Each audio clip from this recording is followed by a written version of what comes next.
Olá, querida aluna, querido aluno, estamos aqui de volta para mais uma live nessa nossa terceira semana de estudos. Meu nome é Adriana, sou da assessoria de História, Filosofia e Sociologia e vou estar aqui dialogando com você, resolvendo algumas atividades que foram propostas na nossa aula 3, referente ao volume 9 e à unidade 41, para você aí do terceiro ano do ensino médio. E aí, o que foi que a gente falou na nossa última aula? Não faz tanto tempo assim, né? Nós encerramos a unidade 41 ao falar desse aspecto político, econômico e cultural do Brasil nas décadas de 1940 e 1950.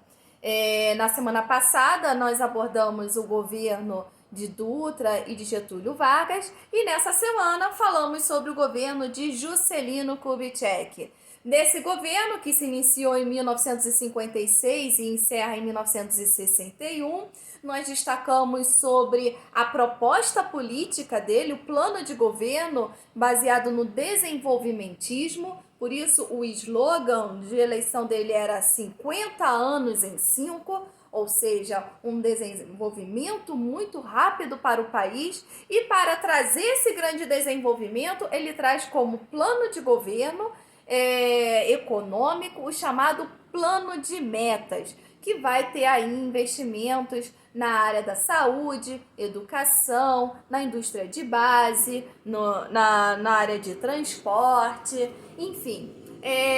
Desses planos, né, que o Juscelino investiu muito e que foi muito caracterizado pelo investimento no capital internacional, ou seja, então veio a ser com base de empréstimos muito grande, e também na privatização, atraindo aí multinacionais como a Volkswagen na área de transportes para o nosso país, a fim de trazer esse tal prometido desenvolvimento. Só que apesar de todos esses investimentos, com certeza o que ficou mais marcante foi a construção da nova capital, Brasília. Foi um grande investimento, com grande atração de pessoas, de serviços, de emprego para essa região. Para isso nós falamos da questão dos candangos, e que se tornou uma marca do governo de Juscelino Kubitschek. Porém, esse investimento de desenvolvimento do país, ele trouxe também alguns revés, né? Algumas questões que foram negativas, porque um desenvolvimento baseado no capital externo e na indústria privada traz poucos retornos para o país. Então, nós vamos ver se desenvolver uma crise econômica, um aumento na inflação, na taxa de inflação muito grande do país, e aí a parte social, o povo, começa a sofrer essa disparidade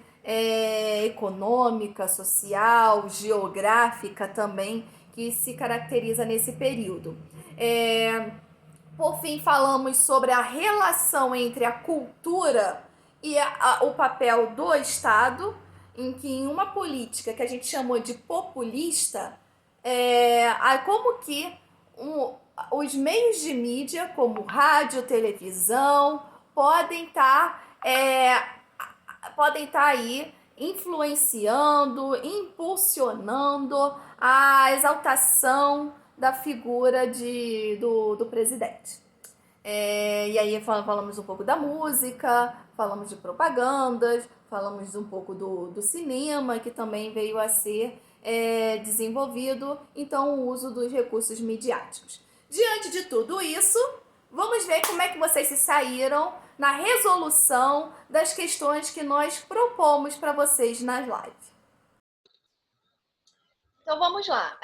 A nossa primeira tarefa era fazer a sessão Você Faz História, que está lá na página 58 e 59 do seu livro didático. Lá você vai encontrar dois documentos. Um trecho, né, do Yolando Lourenço, que vai falar sobre as inscrições dos trabalhadores que participaram firmemente da construção aí de Brasília, e ao lado vem uma imagem dessas mensagens deixadas por eles. Vamos ler.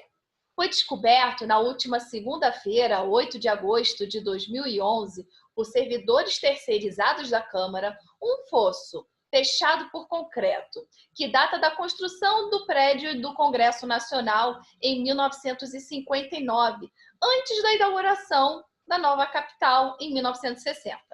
Na parte de concreto do fosso foram encontradas mensagens deixadas pelos trabalhadores da obra. São frases que expressam o sentimento político dos operários, falam da solidão e da esperança no futuro. Que os homens de amanhã, que aqui vierem, tenham a compaixão dos nossos filhos e que a lei se cumpra. Duralec se de lex, que é uma frase, né, que vem do latim duralex sed lex, que significa a lei é dura, mas é a lei. Se todos os brasileiros fossem dignos de honra e honestidade, teríamos um Brasil bem melhor.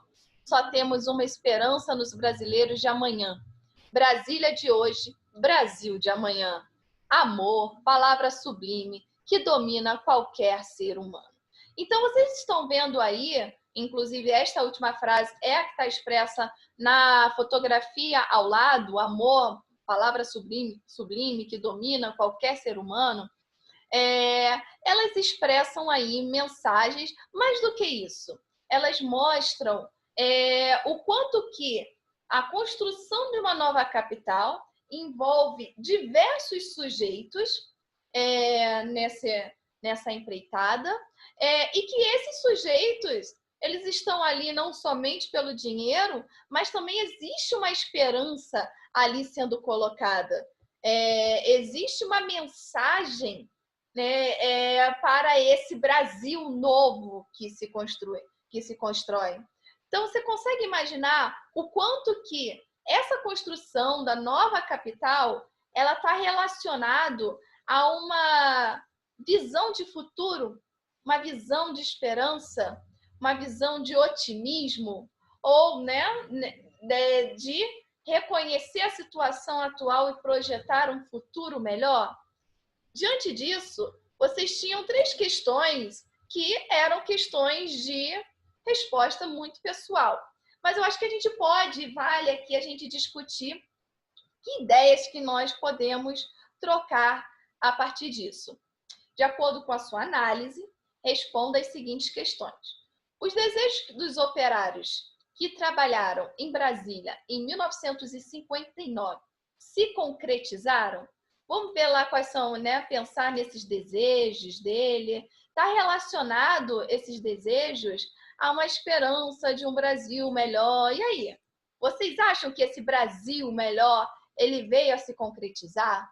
Que esses homens tenham compaixão dos nossos filhos, que a lei se cumpra?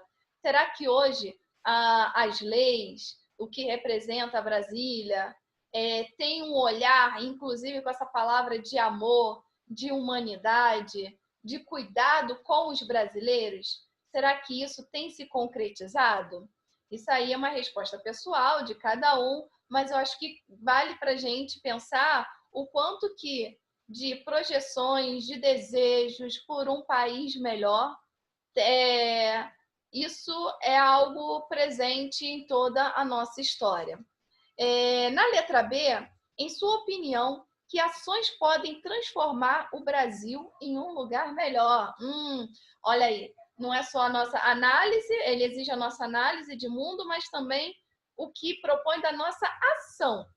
O que hoje nós poderíamos fazer para tornar o Brasil um lugar melhor, né?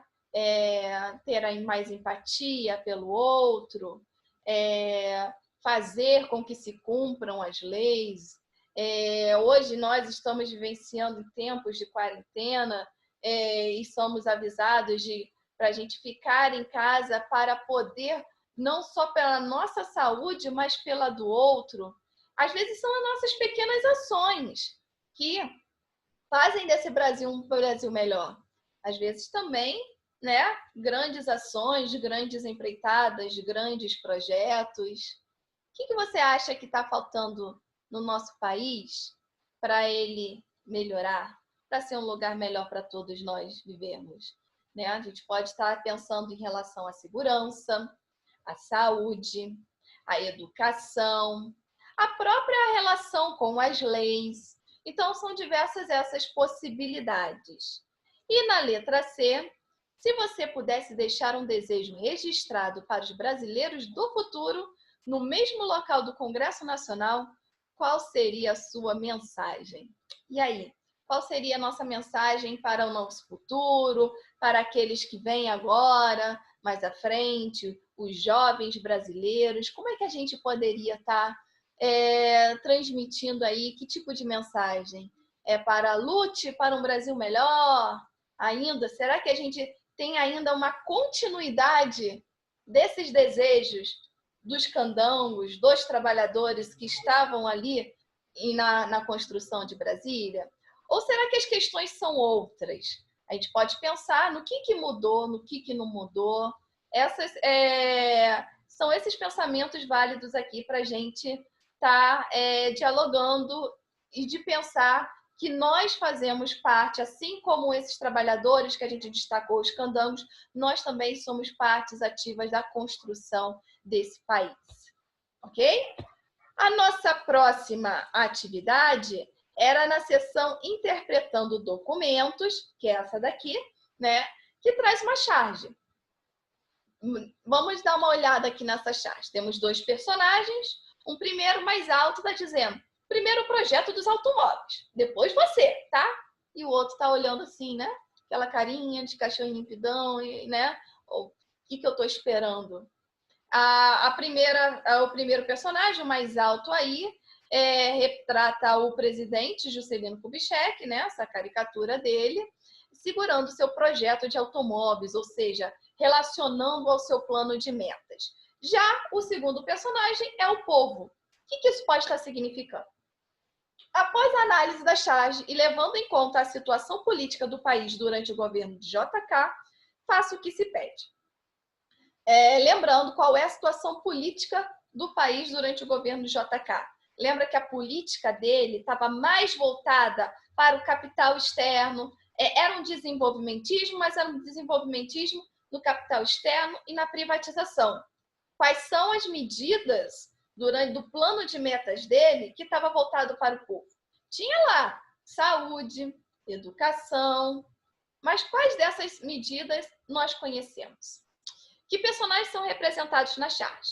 Então, já comentamos aí, o personagem da primeira fala retrata o presidente Juscelino Kubitschek e o segundo representa o papel do povo, né? Solicitando ajuda do governo. Que mensagem está representada na charge? Nós temos aí uma mensagem que diz que o projeto governamental valoriza muito mais o desenvolvimento de determinados setores econômicos, né? No caso aí, a questão da indústria automobilística, que sabemos que está voltado para o capital com as multinacionais, voltado para o capital estrangeiro, e de outro lado, você deixa, né, o povo sem seus recursos, sem seus projetos de seu desenvolvimento. E terceira, estabeleça uma relação entre a charge e o momento político e econômico característico no fim do governo JK. Então, o momento, né, a relação entre a charge e o momento político e econômico no fim. No fim do governo do Juscelino Kubitschek, a gente já começa a perceber sinais de crise, né? A crise econômica com o aumento da inflação, aumento das disparidades sociais, da desigualdade social. Então, eu acho que é um pouco desse discurso que você pode estar colocando aí na sua resposta, estabelecendo essa relação da charge, que fala que o povo ele foi pouco atendido durante o governo de Juscelino Kubitschek e acaba sofrendo as maiores consequências. Tudo bem? Então, nós encerramos aqui a nossa live referente à semana 3 para vocês da terceira série do ensino médio, no nosso volume 9, na unidade 41. Então, eu deixo aqui minhas saudações e até a próxima aula.